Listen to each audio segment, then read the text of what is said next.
Hello everyone, welcome back to our channel. आप सभी का इस यूट्यूब प्लेटफॉर्म पे स्वागत है। मेरा नाम है प्रतिभा। जिन भी स्टूडेंट का सब्जेक्ट होम साइंस है यानी गृह विज्ञान है, आज का सेशन आप सभी लोगों के लिए काफ़ी इम्पोर्टेंट है स्टूडेंट, क्योंकि आज के सेशन में हम सॉल्व करने वाले हैं आपके टॉप 50 एमसीक्यूज जो आपके हर एक एग्जाम के पॉइंट ऑफ व्यू से इम्पोर्टेंट होंगे।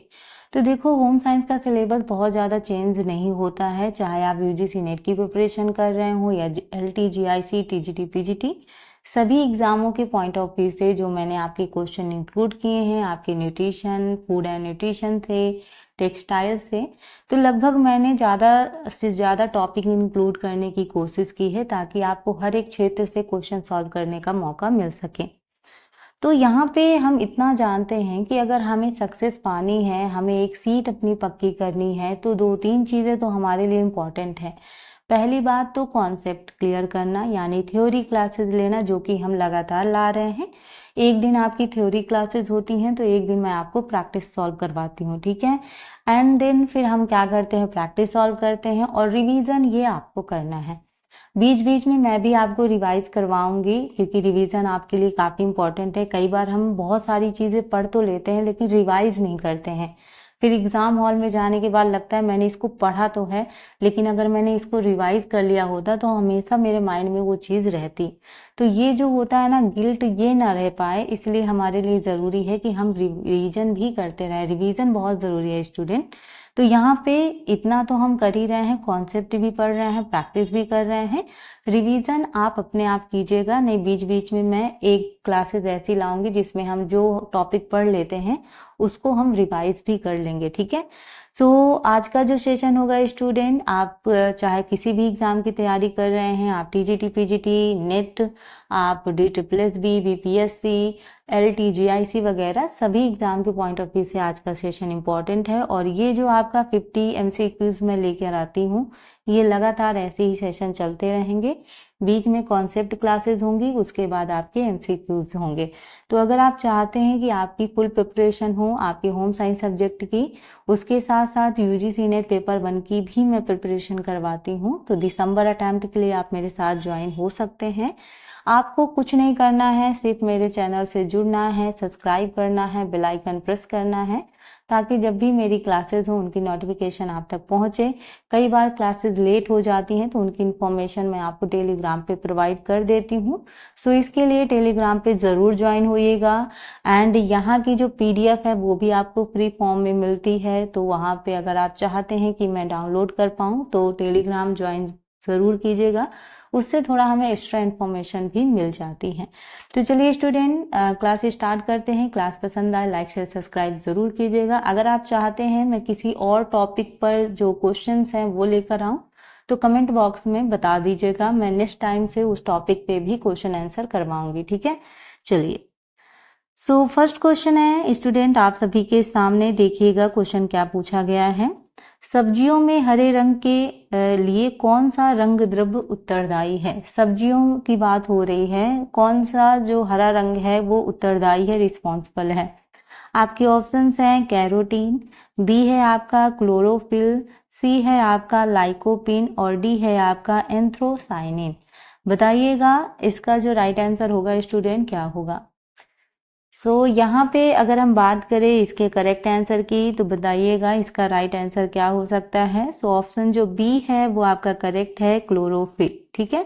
सब्जियों में आपका जो हरा रंग होता है उसके लिए कौन उत्तरदायी होते हैं, आपके क्लोरोफिल होते हैं, ठीक है। तो इसमें क्या होता है कि एक अधिक गर्मी में पकाने से क्लोरोफिल क्या हो जाता है, नष्ट हो जाता है। अगर बहुत ज़्यादा हीट होती है तो जो आपका क्लोरोफिल हो जाता है वो नष्ट हो जाता है। और ये क्वेश्चन कई बार पूछे जाते हैं कि जो हरा रंग देने के लिए आपका क्लोरोफिल उत्तरदायी है, ठीक है। क्वेश्चन है आपका, एक वयस्क भारतीय महिला के लिए प्रोटीन की अनुशंसित आहार मात्रा यानी आरडीए है। आरडीए से हमेशा प्रश्न पूछे जाते हैं, याद रखिएगा। ऑप्शन ए है 40 ग्राम, बी 50 ग्राम, सी 55 ग्राम और डी है 60 ग्राम। बताना है आपको कि एक जो अडल्ट इंडियन वुमेन है उसके जो प्रोटीन की अनुशंसित आहार मात्रा है वो कितनी होनी चाहिए। सो यहाँ पे स्टूडेंट करेक्ट आंसर होगा आपका 50 ग्राम, यानी ऑप्शन बी आपका राइट आंसर होगा। ठीक है, नेक्स्ट क्वेश्चन है क्वेश्चन नंबर 3, अर्गो कैल्सिफेरॉल किसका दूसरा नाम है? ऑप्शन ए है विटामिन ए, विटामिन D2, सी है विटामिन 12 और डी है विटामिन के। रक्त का जो थक्का नहीं बनता है वो किस विटामिन की वजह से नहीं बनता है? कमेंट बॉक्स में ज़रूर बताइएगा। सो यहाँ अगर हम बात करें इसके करेक्ट आंसर की, सो ऑप्शन जो बी है यानी विटामिन D2 इसका क्या होगा? करेक्ट आंसर होगा, यानी अर्गो कैल्सिफेरॉल का ही दूसरा नाम क्या है? विटामिन D2 है। ठीक है, विटामिन D2 को ही अर्गो कैल्सिफेरॉल कह सकते हैं। नेक्स्ट क्वेश्चन आपके सामने है, पूछा गया है कौन सा रेशा सन के पौधे से प्राप्त होता है? तो आपको उस रेशे का नाम बताना है जो सन के पौधे से प्राप्त होता है। ऑप्शंस हैं कॉटन, बी है जूट, सी है लिनन और डी है वूल। बताइएगा। और स्टूडेंट जो मैंने अभी पहले भी जो प्रैक्टिस करवाई है या जो मैंने शॉर्ट के माध्यम से भी जो चीज़ें प्रोवाइड की हैं उनको ज़रूर पढ़ा करिए, क्योंकि प्रैक्टिस जितना ज़्यादा करोगे ना उतना ज़्यादा आपको कॉन्फिडेंट आएगा कि यस मैं सारे क्वेश्चन, हर टाइप के क्वेश्चन सॉल्व कर पा रही हूँ या कर पा रहा हूँ। ठीक है, सो स्टूडेंट अगर हम बात करें क्वेश्चन नंबर 4 के करेक्ट आंसर की, तो बताइएगा इसका राइट आंसर क्या होगा? ऑप्शन सी यानी लिनन। ठीक है, ऑप्शन जो सी है ये इसका करेक्ट आंसर होगा। चलिए, नेक्स्ट क्वेश्चन आपका माल न्यूट्रिशन से पूछा गया है, जो कि कुपोषण से हमेशा आपसे प्रश्न पूछा जाता है। तो पहली बात तो आपके लिए ये जानना ज़रूरी है कि आखिरकार कुपोषण होता क्या है। जब आप कुपोषण की डिफिनीशन आपको पता होगी तभी आप क्वेश्चन आसानी से सॉल्व कर पाओगे। अब देखो यहाँ क्वेश्चन है कि कुपोषण का दोहरा बोझ किसे कहा जाता है। ठीक है, सो यहाँ पे ऑप्शन ए है कम वजन वाले बच्चे प्लस उसके साथ साथ अधिक वजन वाले वयस्क यानी अडल्ट की बात हो रही है। बी है विटामिन की कमी प्लस उसके साथ साथ प्रोटीन की कमी को क्या कुपोषण कहते हैं। सी है खनिजों की कमी उसके साथ साथ विटामिनों की कमी और डी है आपका मोटापा और आपका एनीमिया। ठीक है, एनीमिया मतलब आपका रक्त अल्पता। ठीक है, जो लौह तत्व की कमी से हो जाता है यानी खून की कमी होना, उसी को हम एनीमिया कहते हैं। ठीक है, सो बताइएगा कुपोषण की अगर आपको परिभाषा नहीं पता तो मैं फिर से आप सभी को बता देती हूँ कि जब हमारे शरीर में पोषक तत्वों की आवश्यकता से मात्रा कम हो जाती है या फिर आवश्यकता से अधिक हो जाती, भाई जितना हमें नीड है, जितनी हमें ज़रूरत है, अगर उतना रिक्वायरमेंट हमारे बॉडी को मिल रही है तब तो बिल्कुल आराम से चीज़ें चलेंगी। लेकिन अगर मान लो इसी वजह से मात्रा कम हो जा रही है, बहुत कम हो जा रही है, यानी अगर हम बात करें अंडर वेट और ओवर वेट, दोनों ही सिचुएशन आपका कुपोषण का शिकार कर सकती हैं। तो यहाँ पे जो आपका करेक्ट आंसर है स्टूडेंट वो है कम वजन वाले बच्चे और अधिक वजन वाले वयस्क। मैंने क्या कहा आपसे? अंडर वेट और आपका ओवर वेट, जिसकी वजह से आपके क्वाशियोरकर मेरास्मस जैसे रोग हो जाते हैं, जो कि आपके प्रोटीन और कार्बोहाइड्रेट की कमी की वजह से होते हैं। राइट, सो आपका जो ऑप्शन ए है वो आपका क्या होगा? करेक्ट होगा। चलिए, नेक्स्ट क्वेश्चन आपसे पूछा गया है कि पनीर या चीज बनाने की प्रक्रिया में दूध के जमने के लिए कौन सा एंजाइम उत्तरदायी होता है, यानी कौन सा ऐसा एंजाइम है जो रिस्पॉन्सिबल होता है दूध के जमने के लिए। ठीक है, यानी अगर हमें चीज़ और पनीर बनानी है, उसका जो प्रोसेस करना है, तो हमें दूध को क्या करना है? जमाना है। तो यहाँ पे ऑप्शन है रेनिन, बी है आपका एमाइलेज, सी है आपका लाइपेज और डी है आपका ट्रिप्सिन। तो चीज़ या पनीर बनाने की प्रक्रिया में दूध के जमने के लिए कौन सा एंजाइम आपका उत्तरदायी है, ये आपसे पूछा गया है। सो यहाँ पे अगर हम बात करें इसके स्टूडेंट करेक्ट आंसर की, सो ऑप्शन ए आपका करेक्ट आंसर होगा, यानी रेनिन। ठीक है, तो यहाँ देखिएगा जो आपका रेनिन है वो काइमोसिन पनीर बनाने के दौरान दूध में कैसीन प्रोटीन को जमाने में क्या करता है? मदद करता है। Casein protein, casein. ठीक है, चलो नेक्स्ट क्वेश्चन पूछा गया है आपका टेक्सटाइल से रिलेटेड है, वस्त्र विज्ञान। वस्त्र विज्ञान में मॉइस्चराइजेशन प्रक्रिया किस रेशे पर की जाती है? ठीक है, तो किस रेशे पर की जाती है? आपका सिल्क है, आपके कॉटन है, उसके साथ साथ वूल है और रेयॉन है, यानी ऊन और रेयॉन। तो किस में आपका मॉइस्चराइजेशन का जो ट्रीटमेंट है वो किया जाता है, कौन सा रेशा है, ये आपको बताना है। सो यहाँ स्टूडेंट बता दें आप सभी को, राइट आंसर ऑप्शन जो बी है, यानी कॉटन, जिसे हम कपास कहते हैं, उस पर ये प्रक्रिया की जाती है। देखिएगा, ये इस वजह से की जाती है ताकि रेशों की जो चमक है, जो ब्राइटनेस है, वो बनी रहे, मजबूती रहे, और रंग संबंध को भी ये क्या करता है, बढ़ाता है। सॉरी। नेक्स्ट है हिडन हैंगर रेफर्स टू। ठीक है, जो हिडन हैंगर है उसका तात्पर्य पूछा गया है। आपके ऑप्शन है ए प्रोटीन ऊर्जा कुपोषण, बी है सूक्ष्म पोषक तत्वों की कमी, सी है कैलोरी की कमी, और डी है आपका खाद्य असुरक्षा। बताइएगा क्वेश्चन नंबर 8 का आंसर क्या होगा स्टूडेंट। यहाँ पे जो राइट आंसर है वो है आपका सूक्ष्म पोषक तत्वों की कमी। ठीक है, चलिए। छिपी हुई भूख iron, vitamin A, iodine, zinc आदि की कमी के कारण होती है, और ये आपको दिखाई नहीं देती, ऐसी भूख होती है जो हिडन है, यानी छिपी हुई है। ठीक है, चलिए। नेक्स्ट क्वेश्चन आपसे पूछा जा रहा है, हिमशैल घटना किससे संबंधित है। हिमशैल घटना आपकी किससे संबंधित है। आपका है फैमिली काउंसलिंग, ठीक है, पारिवारिक परामर्श, उसके बाद माल न्यूट्रिशन यानी कुपोषण, सामुदायिक स्वास्थ्य में रोग, ठीक है, और डी है आपका खाद्य पदार्थों में मिलावट। बताइएगा।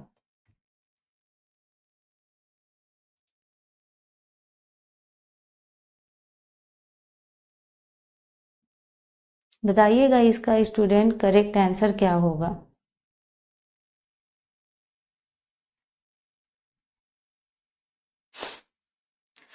सो क्वेश्चन नंबर 9 का आंसर स्टूडेंट क्या होगा, जल्दी से बताइएगा। यहाँ अगर हम बात करें स्टूडेंट 9 के करेक्ट आंसर की, सो ऑप्शन जो आपका सी है, यानी सामुदायिक स्वास्थ्य में रोग, ठीक है, डिसीजेज इन कम्युनिटी आपका हेल्थ, इससे आपका रिलेटेड है। सो यहाँ पे जो आपका सामुदायिक स्वास्थ्य में बीमारियों का स्पष्टीकरण का अर्थ क्या है कि समुदाय में अधिकांश मामले छिपे रहते हैं, जैसे आपके हिमखंड पानी के नीचे। ठीक है, सो यहाँ पे जो स्टूडेंट आंसर है वो क्या था आपका, ऑप्शन सी, यानी सामुदायिक स्वास्थ्य में रोग। चलो, क्वेश्चन नंबर 10 है आप सभी के सामने। किस विधि से खाद्य पदार्थ की इम्यूनो अम्ल संरचना को सर्वाधिक सटीक निर्धारण किया जाता है। ठीक है, यानी कौन से ऐसा मेथड है जिसमें जो आपका खाद्य पदार्थ है उसकी अमीनो अम्ल संरचना का सर्वाधिक सटीक निर्धारण किया जाता है। ऑप्शन ए है आपका पेपर क्रोमैटोग्राफी, ठीक है, बी है आपका HPLC, ठीक है, यानी उच्च प्रदर्शन तरल क्रोमैटोग्राफी, सी है आपका विद्युत कण संचलन, और डी है आपका के केजेल डाल विधि। ठीक है, बताइएगा इसका करेक्ट आंसर क्या होगा। ये रहा आपका प्रश्न, और देखिएगा, बताइएगा करेक्ट आंसर।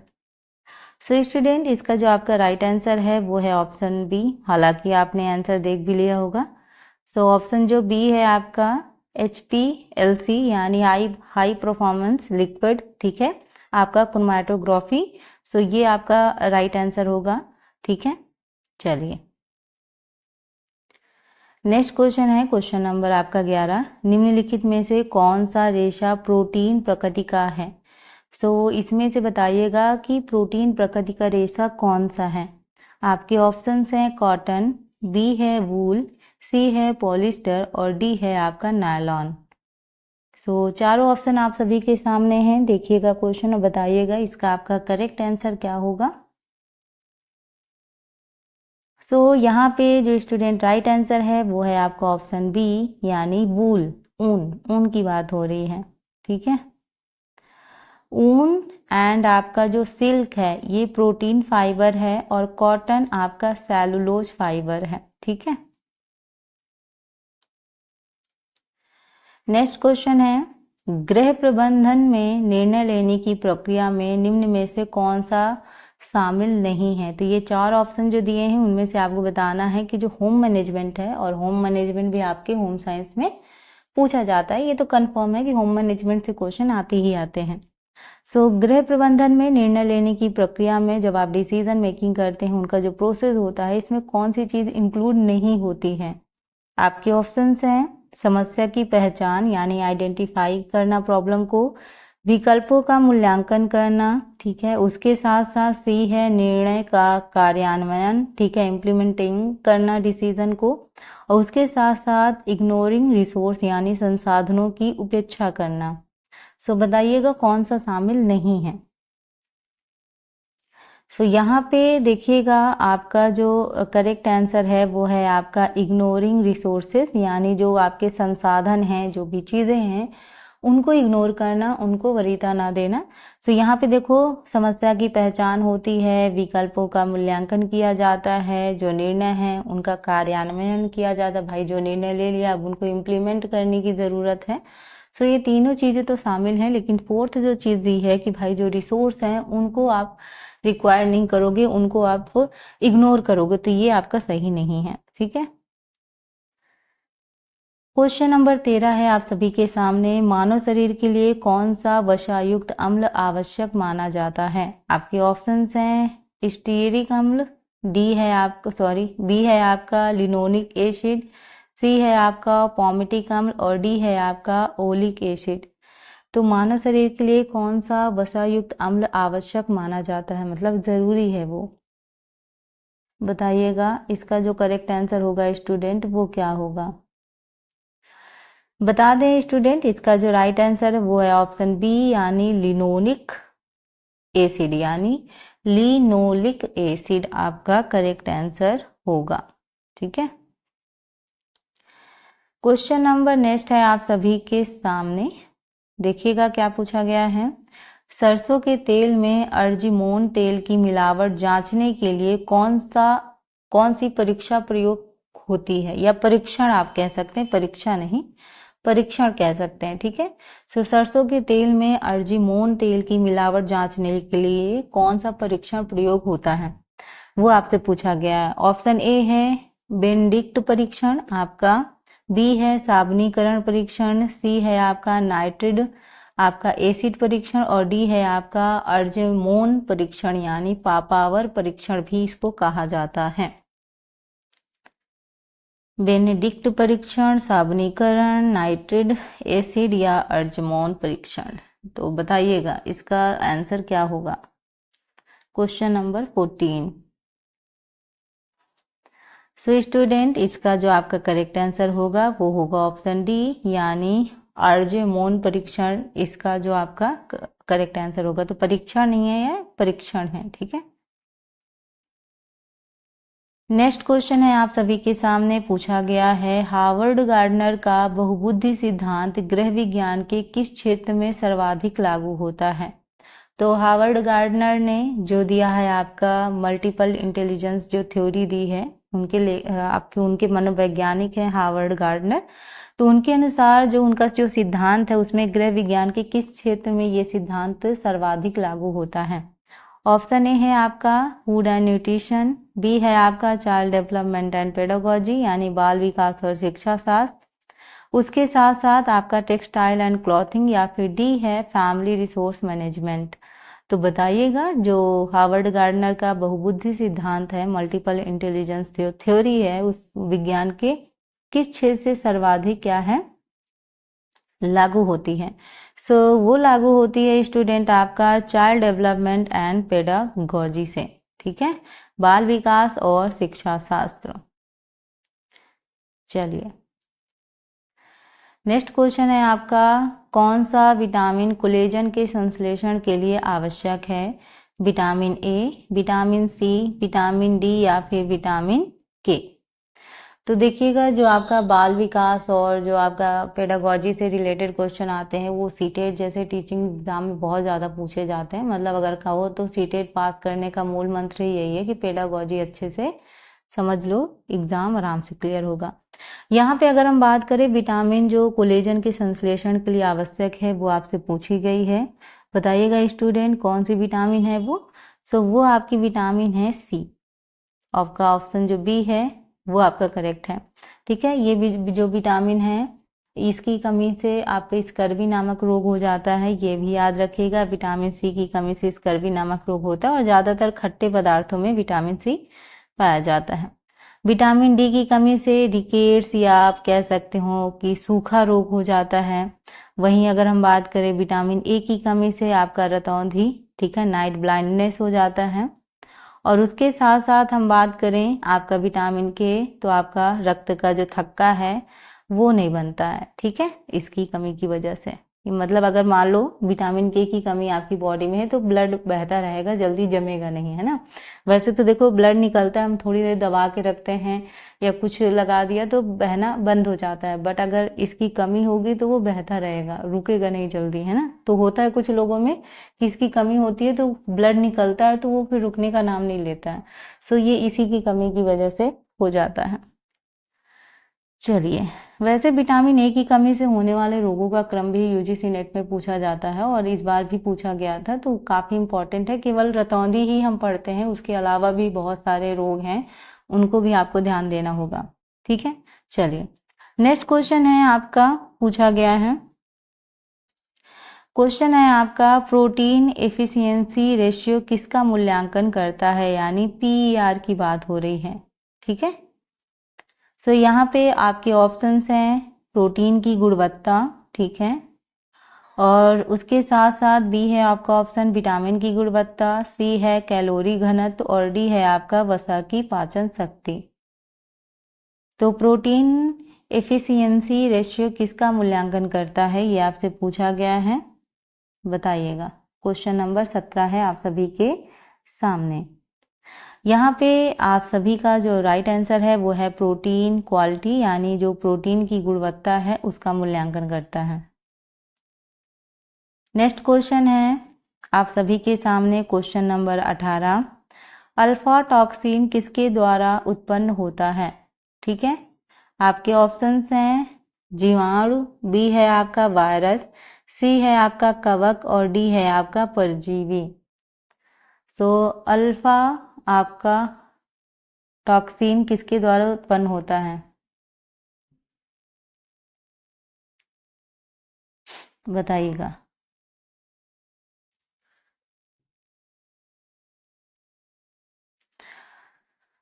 अफ्लाटॉक्सिन, बताइए इसका आंसर क्या होगा। अफ्लाटॉक्सिन किसके द्वारा उत्पन्न होता है। यहाँ पे स्टूडेंट जो आपका राइट आंसर होगा क्वेश्चन नंबर 18 का वो होगा आपका ऑप्शन सी, यानी कवक के द्वारा। ठीक है, चलिए नेक्स्ट क्वेश्चन है आप सभी के सामने। गर्भवती महिला के लिए भारत में आयरन की अनुशंसित मात्रा है, देखिएगा आपका है 21 mg, 27 mg, 35 mg या फिर 100 mg।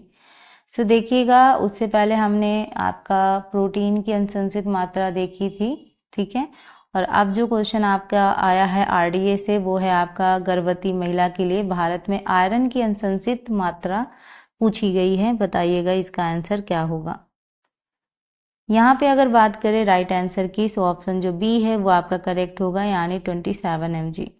ठीक है, चलिए नेक्स्ट क्वेश्चन आपसे पूछा गया है प्रोटीन का बायोलॉजिकल वैल्यू किसे कहते हैं।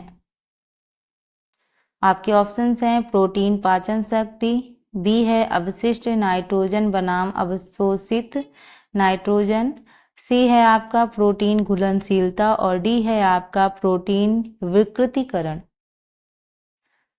देखिएगा क्वेश्चन, बताइएगा इसका करेक्ट आंसर क्या होगा। प्रोटीन का बायोलॉजिकल वैल्यू किसे कहते हैं, ये आपसे प्रश्न पूछा गया है। एंड यहाँ पे बात करेंगे इसके करेक्ट आंसर की। सो स्टूडेंट आपका इसका राइट आंसर है ऑप्शन बी, यानी अवशिष्ट नाइट्रोजन बनाम अवशोषित नाइट्रोजन। ठीक है, वर्सेस अवशोषित नाइट्रोजन होगा इसका correct answer. Next question, pellagra किस विटामिन की कमी से होता है? पेलेग्रा नामक जो रोग है वो किस विटामिन की कमी से होता है, ये आपसे पूछा गया है। आपके ऑप्शंस हैं ए नियासिन यानी विटामिन B3, बी है आपका थायमिन यानी विटामिन B1, सी है आपका राइबोफ्लेविन यानी विटामिन B2 और डी है आपका फोलिक एसिड। तो पेलेग्रा नामक रोग किस विटामिन की कमी से होता है, ये आपको बताना है। देखिएगा क्वेश्चन, बताइएगा इसका राइट आंसर क्या होगा। सो इसका right answer student vitamin B3 यानी नियासिन। ठीक है, ऑप्शन जो ए है वो आपका करेक्ट आंसर होगा। नेक्स्ट क्वेश्चन पूछा गया है, कौन सी प्रक्रिया दूध को 72 डिग्री सेल्सियस पर 15 सेकेंड गर्म करके सुरक्षित बनाती है? इसी रिलेटेड हमने पहले भी क्वेश्चन किए थे, अगर आपको याद हो तो। आपका ए है नसबंदी, बी है आपका पॉस्चराइजेशन, सी है आपका होमोजेनराइजेशन और डी है आपका अल्ट्रा फिल्ट्रेशन। सो जो आपका ऑप्शंस हैं उनके हिसाब से बताइएगा इसका करेक्ट आंसर क्या होगा। सो यहाँ अगर हम बात करें स्टूडेंट, तो राइट आंसर है आपका पॉस्चराइजेशन, यानी ऑप्शन जो बी है वो आपका क्या होगा, राइट आंसर होगा।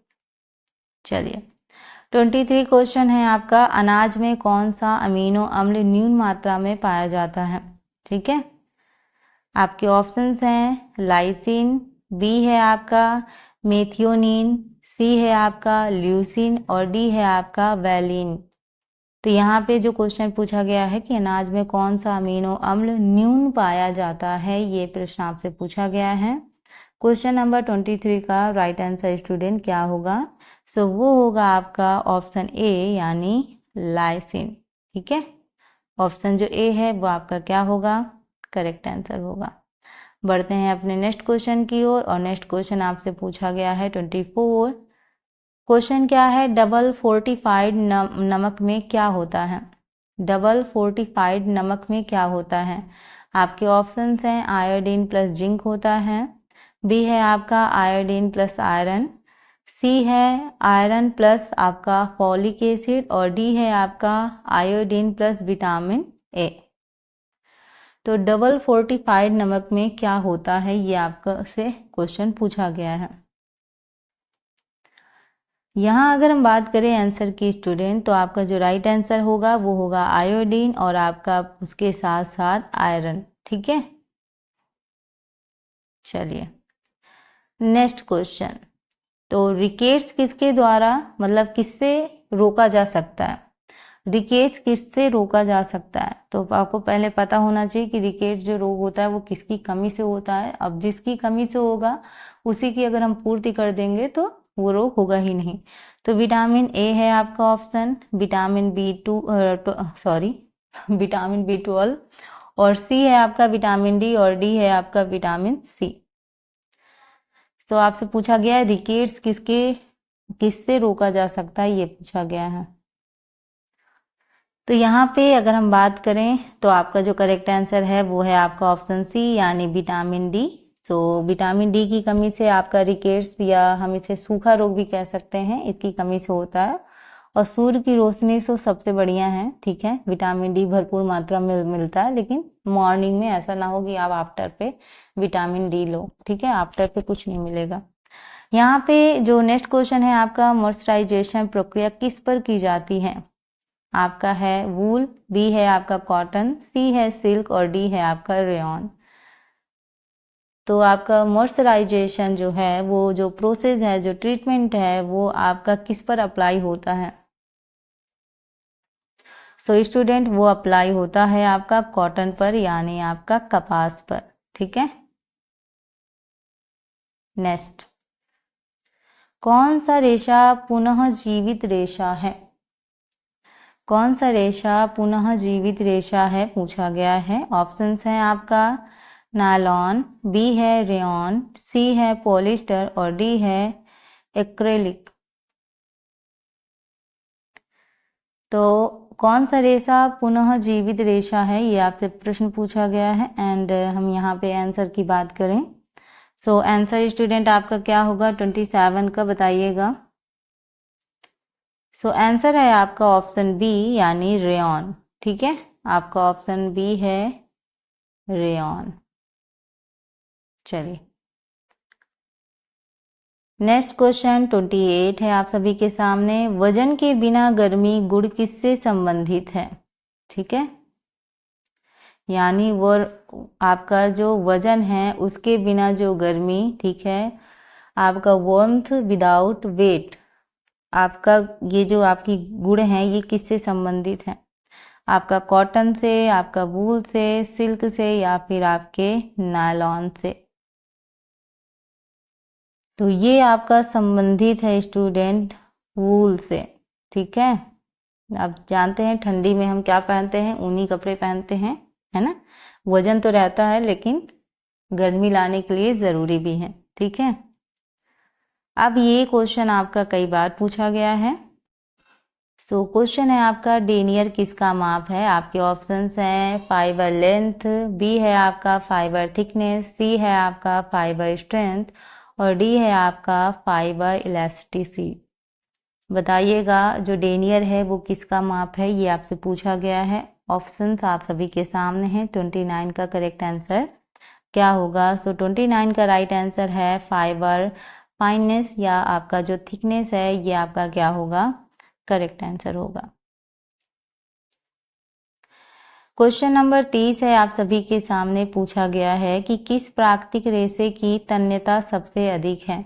ठीक है, कौन सा ऐसा नेचुरल फाइबर है जिसकी आपकी जो तन्यता है वो सबसे अधिक है? आपका कॉटन है, आपका वूल है, सिल्क है या फिर आपका जूट है?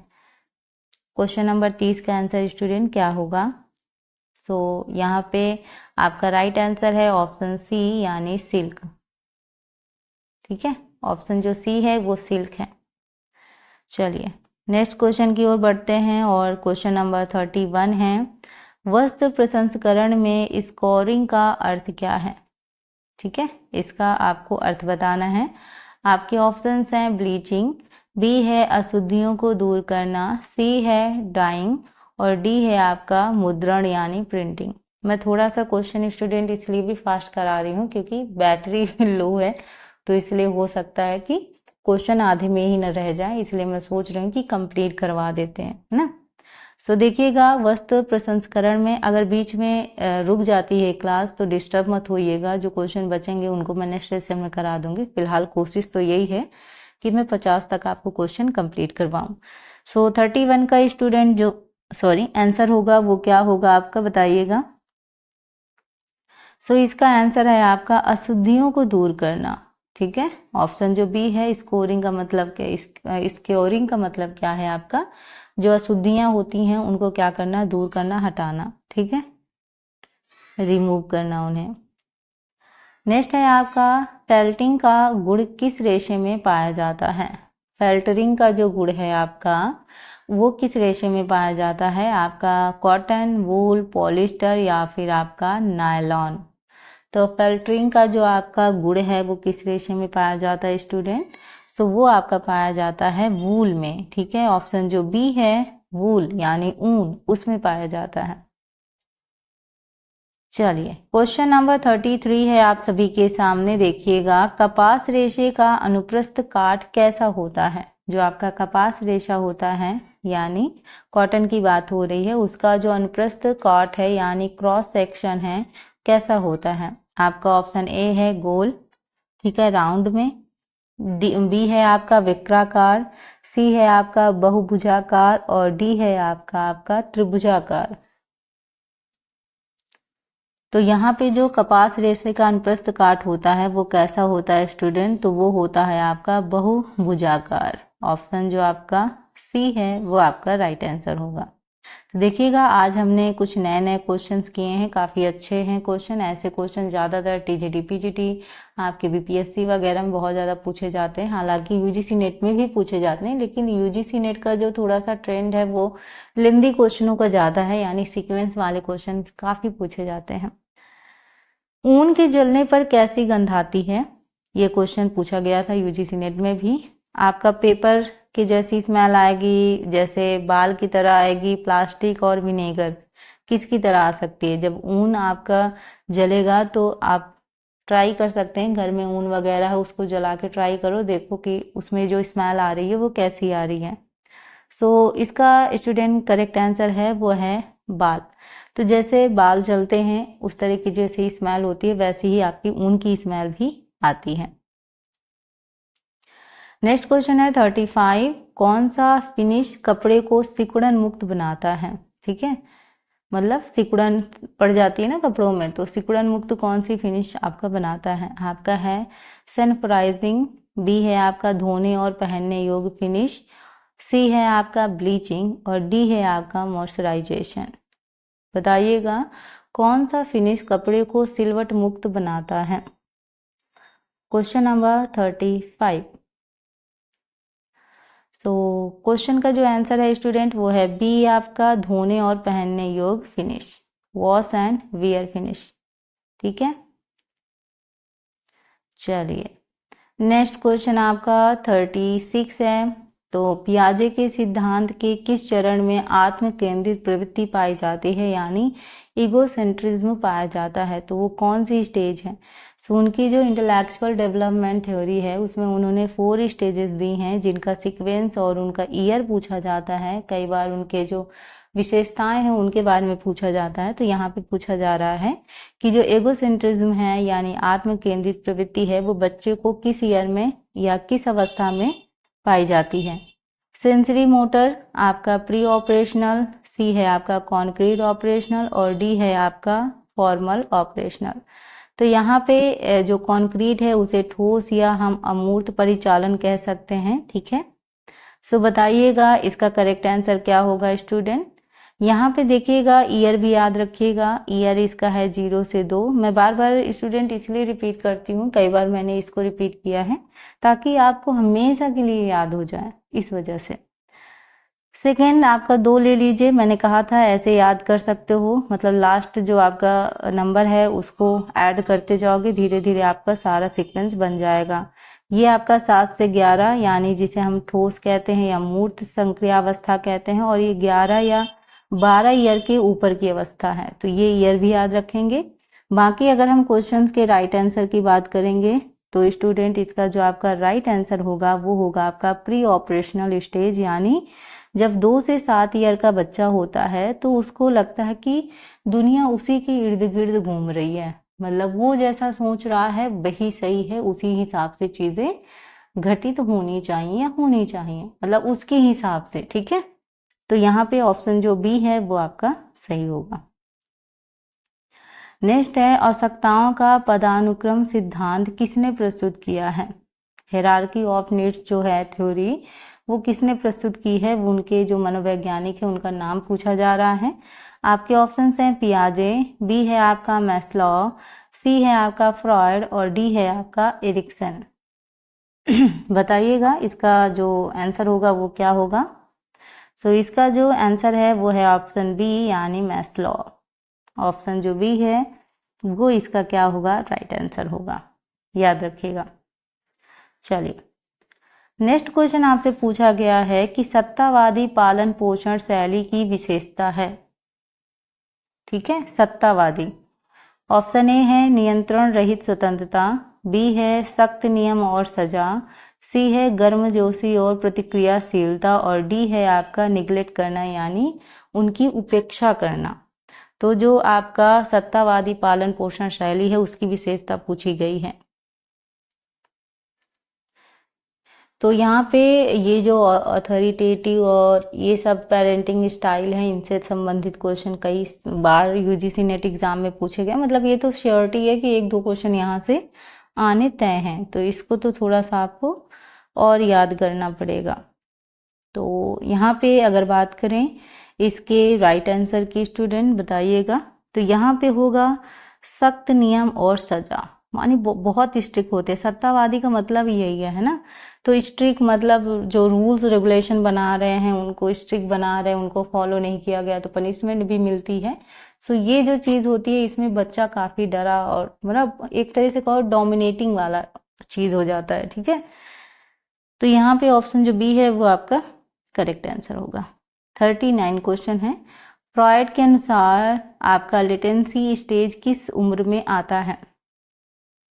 ठीक है, आपका 0 से 2 ईयर, 2 से 6 ईयर, 6 से 12 या फिर 12 से 18। ये मैंने ऑलरेडी आपको पढ़ाया हुआ है। अलग अलग स्टेज इन्फेंसी से लगा के अडोलसेंस या ये भी कह सकते हैं हमने अडल्टहुड को भी थोड़ा सा समझने की कोशिश की है। तो अभी तक आपने अगर वो कॉन्सेप्ट वाली क्लास नहीं देखी है प्लीज़ देखिएगा, आपको बेनिफिट उससे ज़रूर मिलेगा। यहाँ पे अगर हम बात करेंगे स्टूडेंट इसके करेक्ट आंसर की, करेक्ट आंसर होगा आपका 6 से 12 ईयर। ठीक है, चलो यस, अब फॉर्मूला पूछा गया है IQ फॉर्मूला बाय स्टर्न के द्वारा। तो यहाँ पे IQ फॉर्मूला आपको बताना है। ठीक है, आपका ऑप्शन ए है MA यानी मानसिक आयु। मैं एक आपको क्लियर कर देती हूँ, MA अगर लिखा है तो यानी मानसिक आयु बात हो रही है, CA लिखा है मतलब वास्तविक आयु। तो इसका एक फॉर्मूला है मानसिक आयु वास्तविक आयु इंटू 100 का, वही आपसे पूछा गया है। शायद मैंने आंसर ही बता दिया क्या? नहीं, आंसर तो नहीं बताया। चलो, आपका मानसिक आयु यानी MA इंटू 100 बट आपका CA यानी आपका वास्तविक आयु। ऐसे ही आपका CA इंटू 100 बटा आपका MA आपका बटा आपका जो CA है यानी वास्तविक आयु है इंटू 100, और ऐसे ही आपका DB है।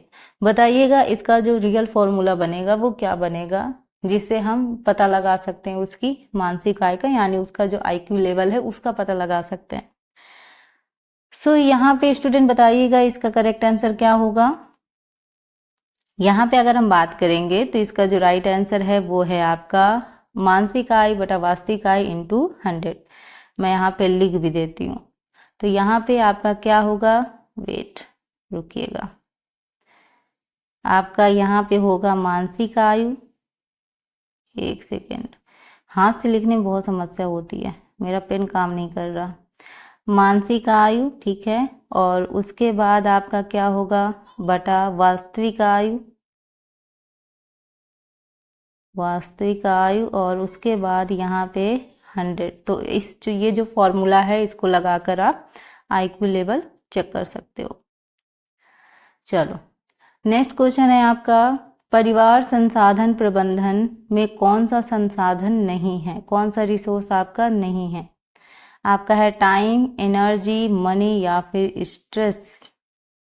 नेचुरल सी बात है, इसको तो आप आराम से अनुमान लगा के भी इजी तरीके से बता सकते हैं। भाई हम जो आपका मैनेजमेंट है यानी पारिवारिक संसाधन प्रबंधन है, जो आपका फैमिली रिसोर्स मैनेजमेंट है, उनमें सारे संसाधन तो हैं भाई, टाइम भी है, आपका एनर्जी भी है, मनी भी है, बट स्ट्रेस की ज़रूरत क्या है भाई, तनाव की ज़रूरत क्या है? तनाव की ज़रूरत आपको नहीं है, इसलिए आपका ऑप्शन जो डी है वो आपका क्या होगा, करेक्ट आंसर होगा। मूव ऑन करते हैं नेक्स्ट क्वेश्चन पे, और आपका क्वेश्चन है, पूछा गया है टाइम एंड मोशन स्टडी का उपयोग किसमें किया जाता है? टाइम एंड मोशन, ठीक है, समय और गति, ठीक है, हिंदी में। आपका है चाइल्ड डेवलपमेंट, बाल विकास, आपका है फूड प्रिजर्वेशन, होम मैनेजमेंट या फिर टेक्सटाइल फिनिशिंग यानी कपड़ा परिष्करण। तो time and motion study is used in, बताइए, बोलिएगा, आपका इसका करेक्ट आंसर होगा स्टूडेंट होम मैनेजमेंट यानी गृह प्रबंधन। आई होप आप सभी को क्लास के क्वेश्चन जो हैं वो अच्छे लग रहे होंगे, काफ़ी अच्छे लेवल के क्वेश्चन हैं आज के सेशन में। तो मैंने जैसे ही आपसे कहा था कि धीरे धीरे हम क्वेश्चनों का लेवल हाई करेंगे ताकि हर एक एग्ज़ाम के जो लोग तैयारी करते हैं उनको हर तरीके से हेल्प मिल जाए। कई बार क्या होता है, हम टफ क्वेश्चन तो सॉल्व कर लेते हैं, फिर जब हमारे सामने ईजी क्वेश्चन आ जाता है तो फिर वो हमारे जल्दी गलत होते हैं। तो इसलिए किसी भी टाइप के क्वेश्चन आपके गलत नहीं होने चाहिए। धन प्रबंधन किसके अंतर्गत आता है? मनी मैनेजमेंट, ठीक है, किसके अंतर्गत आता है? आपका संसाधन प्रबंधन, रिसोर्स मैनेजमेंट, आपका टेक्सटाइल मैनेजमेंट, न्यूट्रिशन मैनेजमेंट या फिर एक्सटेंशन एजुकेशन।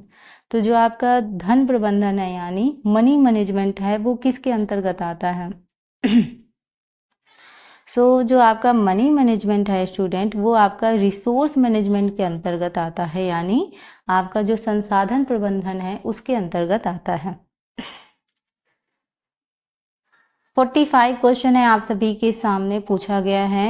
निर्णय लेने की प्रक्रिया का पहला चरण क्या है? अगर आप डिसीजन लेते हैं, उस डिसीजन का जो फर्स्ट स्टेप है वो आपसे पूछा गया है। आपके ऑप्शंस हैं मूल्यांकन, बी है समस्या की पहचान, सी है निर्णय को लागू करना और डी है विकल्प चुनना, चॉइस। निर्णय लेने की प्रक्रिया का पहला स्टेप आपसे पूछा गया। अगर आप डिसीजन लेते हैं, डिसीजन मेकिंग में जो फर्स्ट स्टेप्स है वो आपसे पूछा गया है। फर्स्ट स्टेप करने के लिए सबसे पहले हम क्या करेंगे? आइडेंटिफाई करेंगे। भाई प्रॉब्लम की सबसे पहले क्या करोगे? पहचान करोगे, तभी तो आगे चीजें सॉल्व कर पाओगे। तो पहले तो हम क्या करेंगे? आइडेंटिफाई करेंगे। ऑप्शन बी करेक्ट होगा। वर्क सिंप्लीफिकेशन से क्वेश्चन है कि कार्य सरलीकरण का अर्थ आपसे पूछा गया है। ऑप्शन ए है काम तेजी से करना, डूइंग वर्क फास्टर। आपका बी है दक्षता के साथ थकान कम करना। ठीक है, फटीग को आपको इतना ध्यान नहीं देना, मतलब थकान कम रहे। ठीक है, और यहाँ पे अधिक ऊर्जा का उपयोग करना। और डी है इग्नोरिंग रिसोर्सेज, यानी संसाधनों की क्या करना? अनदेखी करना। तो कार्य सरलीकरण का अर्थ क्या है बताइएगा।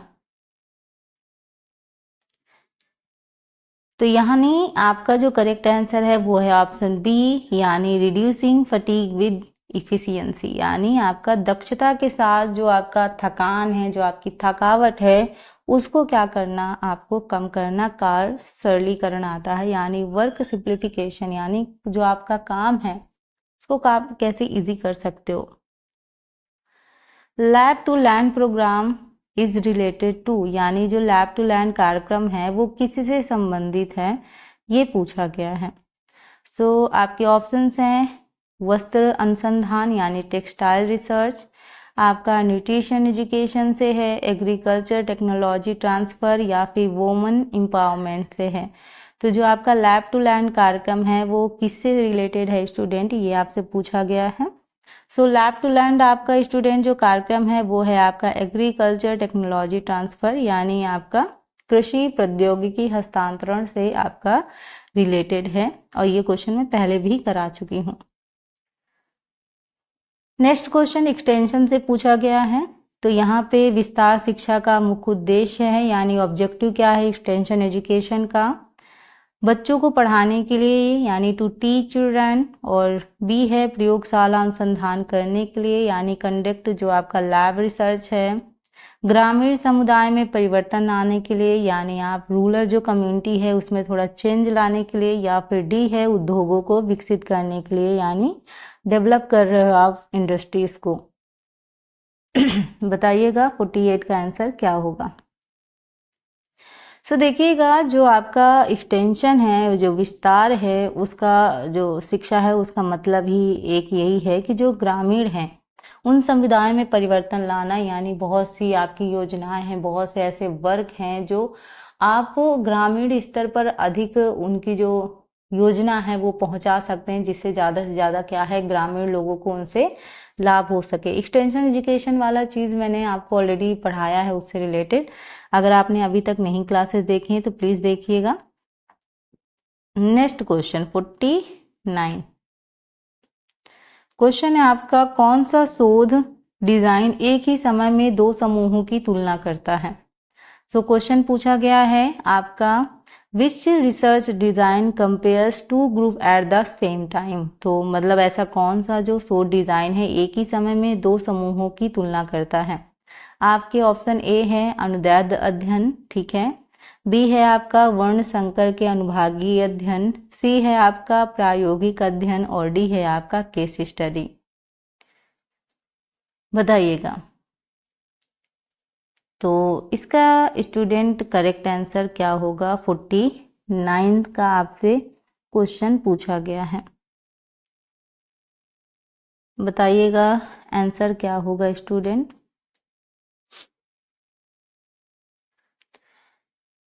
यहाँ पे अगर हम बात करें स्टूडेंट इसके राइट आंसर की, सो देखिएगा क्वेश्चन काफ़ी इम्पोर्टेंट है और कई बार ऐसे क्वेश्चन पूछे जाते हैं। सो यहाँ पे ऑप्शन जो आपका बी है यानी क्रॉस सेक्शनल स्टडी, ये आपका क्या होगा, करेक्ट आंसर होगा। ठीक है, ऑप्शन जो बी है वो आपका राइट आंसर होगा। Next question and last question, शून्य परिकल्पना का अर्थ क्या है, ये आपसे पूछा गया है। ए है महत्वपूर्ण अंतर मौजूद है, बी है कोई महत्वपूर्ण अंतर मौजूद नहीं है, सी है वैकल्पिक परिकल्पना सत्य है और डी है एरर इज 0 यानी जो त्रुटि है वो क्या है आपकी, शून्य है। बताइएगा। तो शून्य परिकल्पना का अर्थ आपसे पूछा गया है। तो यहाँ पे जो शून्य परिकल्पना है उसका अर्थ स्टूडेंट क्या है, वो है आपका कोई महत्वपूर्ण अंतर मौजूद नहीं है। ऑप्शन जो बी है वो आपका करेक्ट आंसर होगा। सो स्टूडेंट ये रहे आज के most important 50 MCQs। I hope आज का सेशन आपको हेल्पफुल लगा होगा। आपकी अगर इससे मदद मिल रही है, आपको लग रहा है, वैसे लग नहीं रहा, ये है ही एग्जाम पॉइंट ऑफ व्यू से काफ़ी इंपॉर्टेंट, आप खुद ही फील कर सकते हैं। आप क्वेश्चनों का लेवल देखिएगा धीरे धीरे इंक्रीज हो रहा है। मैं लगातार आपको थोड़ा सा इजी से टफ की ओर ले जा रही हूँ ताकि आप हर तरीके के क्वेश्चन सॉल्व कर पाएँ। ये सेशन आप सभी को हेल्पफुल लगे तो कमेंट बॉक्स में प्यारा सा अपना फीडबैक ज़रूर दीजिएगा। अगर आप चाहते हैं किसी और टॉपिक से रिलेटेड मैं थ्योरी या MCQs लेकर आऊँ तो वो भी आप कमेंट बॉक्स में मुझसे कह सकते हैं। मैं जो नेक्स्ट सेशन है वो उससे रिलेटेड लेकर आऊँगी। ठीक है, आप जब तक कहेंगे नहीं, क्योंकि कई बार क्या होता है कुछ स्टूडेंट का कुछ टॉपिक काफ़ी स्ट्रांग होता है लेकिन कुछ टॉपिक में थोड़ा सा उनको रहता है कि शायद मटेरियल नहीं मिलते हैं या कुछ MCQs ऐसे होते हैं जो वो सॉल्व नहीं कर पा रहे हैं। तो अगर इससे संबंधित भी कोई भी परेशानी, कोई भी दिक्कत हो, बेझिझक होके आप कमेंट सेक्शन में पूछ लीजिए। अगर आप नहीं वहाँ पे कर सकते तो टेलीग्राम पे पूछ सकते हैं, वहाँ पे कुछ लिमिटेड लोग ही होते हैं जो लोग ज्वाइन होते हैं। सो फिक्र ना करें, आराम से मुझसे पूछ सकते हैं। और सेशन पसंद आए ज़्यादातर लोगों को शेयर कीजिए, जो भी होम साइंस के स्टूडेंट हैं, जो भी LT GIC वगैरह की प्रिपरेशन कर रहे हैं या फिर अदर एग्जाम के लिए, ताकि उनको भी मदद मिल सके। मिलते हैं अपने नेक्स्ट सेशन में। अपना ध्यान रखिएगा, अपने माता पिता का। Thank you for watching. Thank you so much. Bye bye.